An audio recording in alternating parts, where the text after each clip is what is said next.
eMburst, and today we're here with GLDL Week 8 versus Trunks. Now, I just realized this, before we actually started the game, just realized that this is a 10-week season. This is Week 8, meaning that if I want to have a 6-4 record, right now I'm at 3-4 before this game, I have to win out. So this is actually a really important game for me.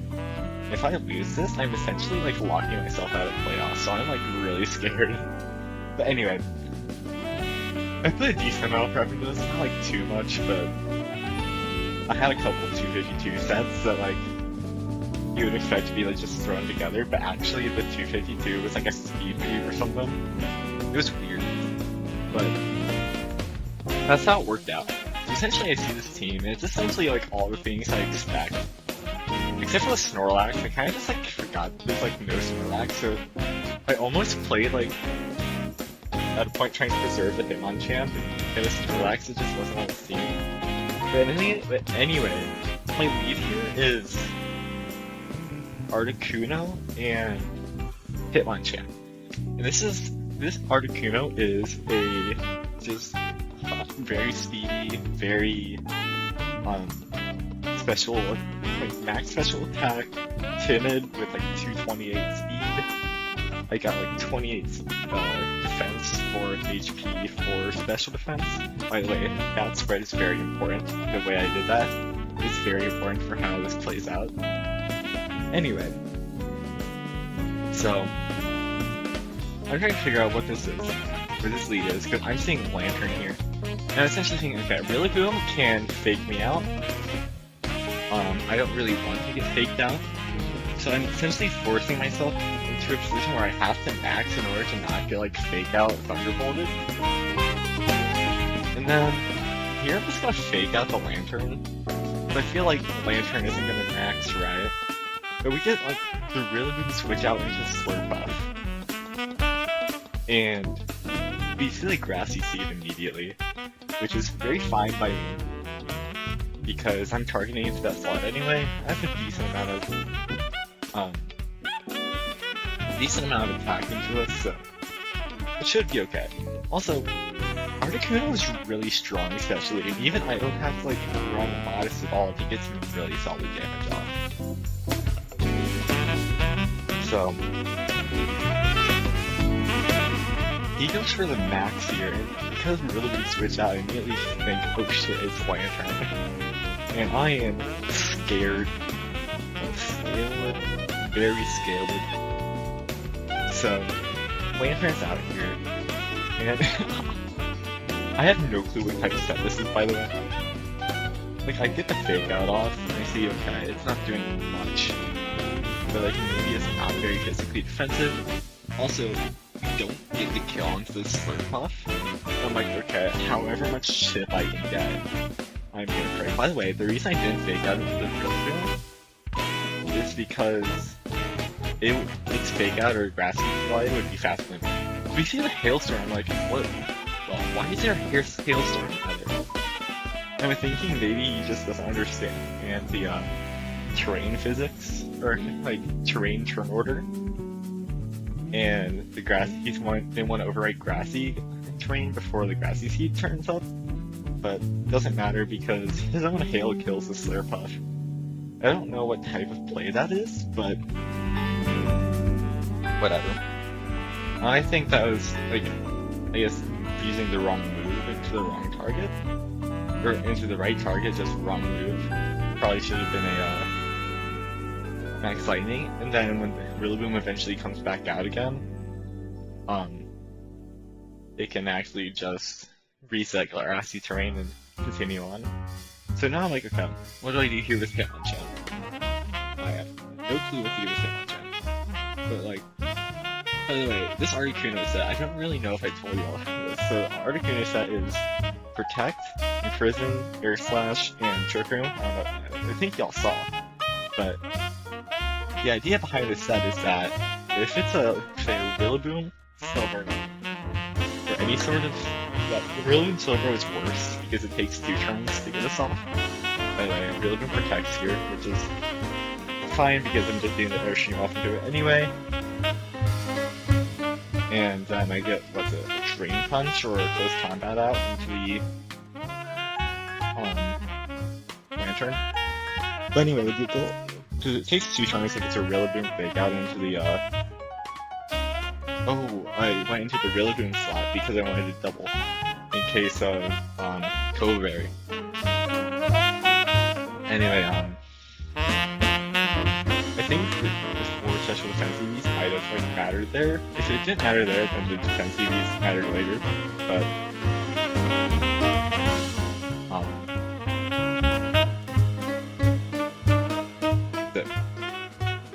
in any other Slowbro lead, what would happen is essentially I just hit Imprison, and then Slowbro can't use Trick Room.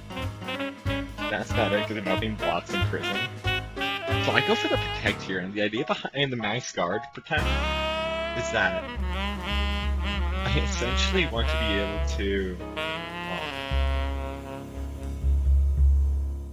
I want to essentially... What's it? I'm trying to stall something out. I don't remember what I was trying to stall out, but I was trying to stall something out.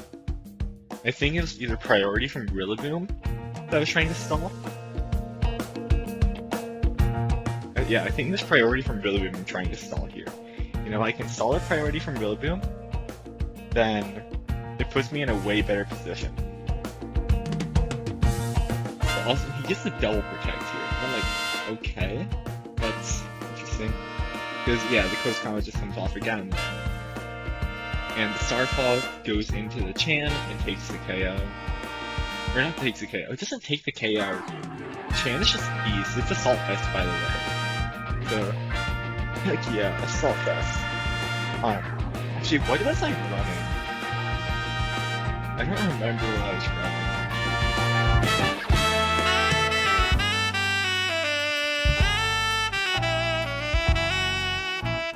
I double checked that I sent this in. I did send that in. But yeah, max ends. Okay, so it's 20 special defense, 4 HP, Assault Vest. So yeah, that EVs fucking matter.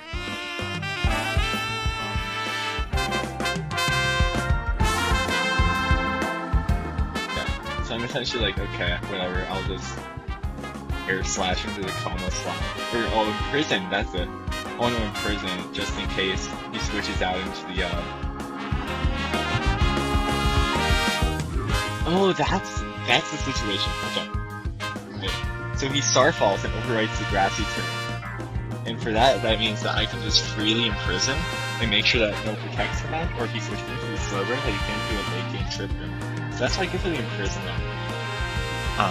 But now that he's left his Como, and he just kills my Lantern, or he kills my Articuno, by the way, it's Casa Berry? Or, yeah, Casa Berry for the Marowak. I just can bring in Aromatisse. By the way, Aromatisse is Stealer in case he goes for like burn shit. And or even paralyze shit. I didn't want to deal with that.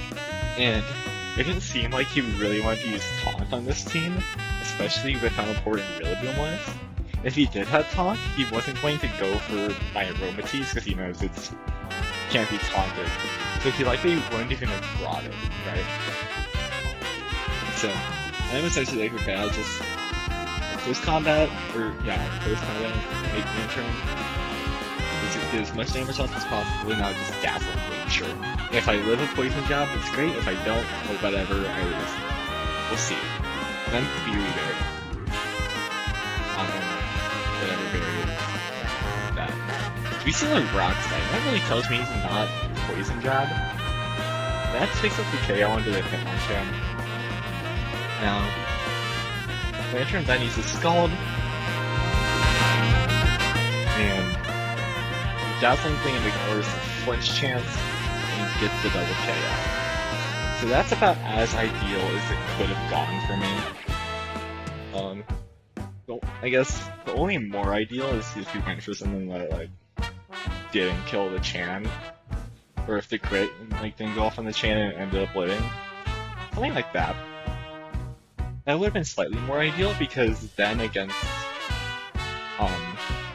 or the Rillaboom, this would have been I wouldn't have had to reveal the Rindo.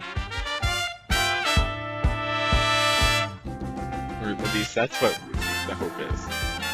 But because I have Rindo, thank God I brought Rindo, by the way, I get to freely, well, first off, I get to be faster than him, Darkest Area, even though he has priority.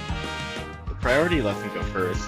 Rindo pops, Darkest Area goes off, and clean it up with the Dazzling Gleam, which is single target here.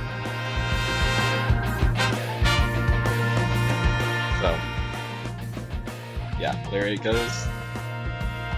Rillaboom gets down to like 1, Dazzling Gleam finishes it off. Good round from him if he had the one thing I want to say about that round, real quick, he played fairly well, outside of the fact that like he kind of just stacked Slurp. And I guess my lead didn't put him in a very good position, but the idea of Slurp existing and being able to wreak havoc later in the game, like, would have been really bad for me. To say if he like,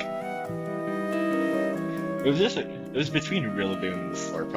I feel like Slurp would have given him a better shot had he had like Play Rough on it or something. Anyway, I go for the same thing because if it ain't broke, don't fix it. First off, and second off, I didn't want to make sure that Slowbro just can't do anything. Like, I don't want to get rid of my only Slowbro counter, and if he's going to make adjustments, such as towards the Slowbro, I don't want to have to deal with that.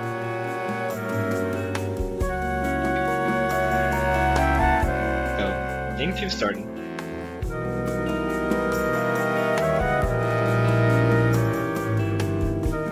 And Rillaboom Slurp-off comes. And again, I'm left in a situation where, well, shit. Here's what I gotta do. Fake Out could be coming, could not. Either way, I don't want to risk the fact that he could have Fake Out, mainly because I only know 2 of his moves, Protect and Grassy Climb. So, I'm gonna Fake Out the Slurp in the case of no max, which is likely not gonna happen because he'd rather max Rillaboom, and I'm just gonna go straight for the Airstream into the Rillaboom, because he doesn't have anything on his team that wants to take an Airstream, by the way. This is like why I'm so comfortable with max Airstreams. Nothing really switches into it though. And his best switches, like, he doesn't want getting that damage out onto him. So it's just a Slowbro. Slowbro, if it gets the damage out, then it means that I can just kill it the next turn. He doesn't have that redirection, by the way, for the tripper. So, if I get any chip onto that Slowbro, it means it's very easy for me to pick up the kill before anything else happens. And I say all this, I go really in depth into that, because Slowbro just goes straight in for the switch. You're gonna see exactly how that ends up playing out in this game. I wouldn't have gone over it if it hadn't actually, like, applied. But it is obviously applying here. Also, Articuno was never my max option. By the way, my max options were, like, Crook. But I've been forced to max here because I don't want to have to deal with Fake Out. And since he's not leading Slowbro and going hard Trick Room, like, I am not comfortable without the max. So first when I switched in Slowbro, I was like, oh shit, because I don't have the Imprison anymore and I maxed. And also I see the Citrus come out. But because I saw the damage, like, it did so much damage. Like, I can just hit another Airstream into it and it's going to die. So, I'm kinda just gonna call its bluff, right? Like, you can't do shit other than protect and sit there. And I'm not gonna let you do shit except for protect and sit there. Okay? I'm gonna keep you very, very honest about this and not let you... Anyways, this is the objective correct play for me. Sorry if that, like, messed up the microphone. So yeah, even though no damage, it also means that next turn he can't protect, and therefore something is gonna hit hard either if he switches it out to something else, which probably can't take an Airstream. By the way, Rock Slide just comes out again, which makes us, or lets us know that Slurp also Slurp flinches there. That's the first mini flinches this game. So sorry, Trunks, if you're listening to this, that there's so many flinches, but also the 30% chance. I don't know why I'm like the god of 30% chances. If it's a 30% chance, I'm gonna hit that 30% chance. And especially if it's a double, something's gonna happen. Also good or bad, by the way. I just last week versus Krabby, I missed multiple 30% misses on Blizzard against the one target that I needed it to hit. So I win some, I lose some. This week I win some. Anyway, he obviously has nothing to do other than protect. So Slowbro will go down, meaning Trick Room is off the table. Great for me.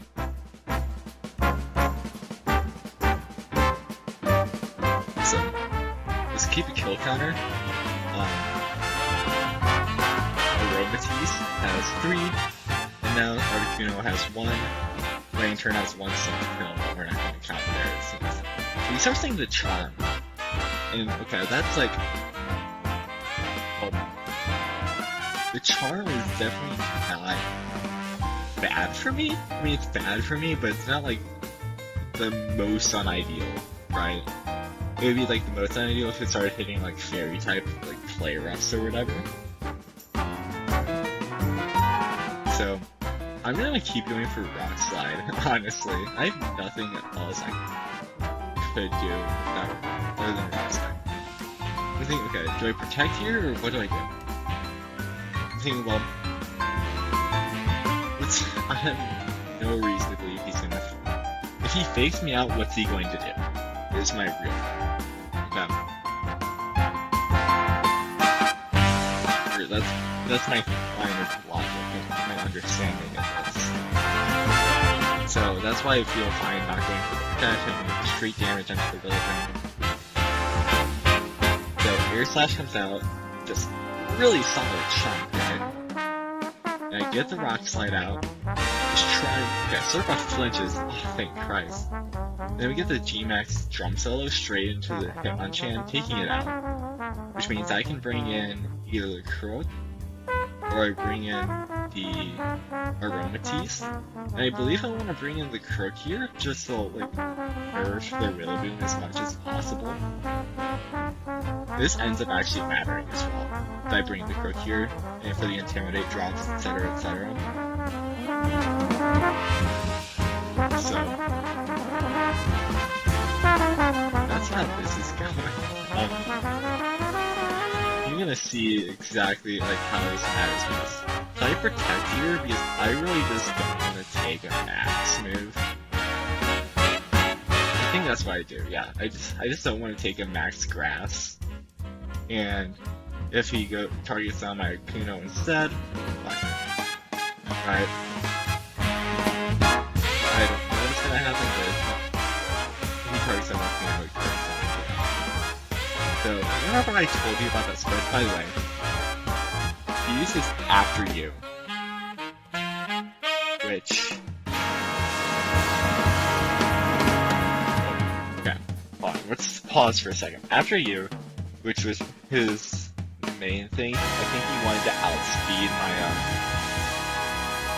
Croak. Before Croak could do anything to take out Rillaboom. Which is fine, but didn't matter there. He probably could have gone for Dazzle and done better. But because of the 28 on the defense, and the 4 HP, and doing the speed creeping instead of a 252 set, we live on 5 HP. Also, it could have been a roll, but I don't care, we live on 5 HP. And so, I then go, okay, I'm competitive, I'm just gonna go for straight damage, and I can let Crooked out to get the kill onto Rillaboom because it's faster anyway. Slurp gets the flinch. I'm so sorry again. Again, 30% chances, and Darkest Lariat. Okay. So now, next I'm like, okay, how do I target here? And I think, okay, well, Slurp could outspeed Crook still, so I kind of have, like, I'm debating it. Eventually I'm like, well, Darkest Lariat both is 100% accuracy, and it's probably best to target into the Rillaboom now anyway, because I'm faster than it. And then Articuno can just go for the 100% accuracy Air Slash into the Slurp because it guarantees outspeeds. So, then he withdraws Rillaboom, which I guess is to, What is it? I guess he withdraws Rillaboom if he wants to reset Grass. At least that's my thought. So, you get the Darkest Lariat onto the Como, which is fine. He doesn't have Justified. Or Como doesn't have Justified, so I'm fine. I have no worries there at all. Rillaboom comes out, he's resetting Grass, which is smart play by the way, because that means he can just Grassy Glide into my Articuno, take it out, and then just like raw damage through the Crocodile and the what's it called? Crocodile and the Aromatisse. But eventually I'm like, okay, how do I get out of this? Articuno is my endgame, and it has 5 HP, so I kind of have to preserve it here. So what I'm gonna do is I'm gonna try killing the Rillaboom with Crook, because I know that Crook is going to outspeed everything. I can protect here. Grassy Glide, if he goes into Crook, he lives. If he goes into Kuno, it's protected. Lariat's gonna come out, take the Rillaboom pretty handily. And then, whatever Como does, I'm fine with it. These are Ice Punch. Why didn't he go for, like, a fighting move? I guess he didn't have a fighting move? Because he has Rock Slide and Ice Punch guaranteed now. I have no clue what his set is. So now I'm like, okay, I just gotta go Aromatisse because I want to, like, have Preserve Differential. And if Kuno dies, I can just reset Intimidate. Great for me. So Aromatisse comes out, and I just go for the Air Slash, and if it kills, great. If it doesn't, well, Crook can pick up. But Como goes down, awesome. GG's Trunks, well played, except for what's it called, Slurp buff management, but you can do better than that in playoffs. See you there, bye.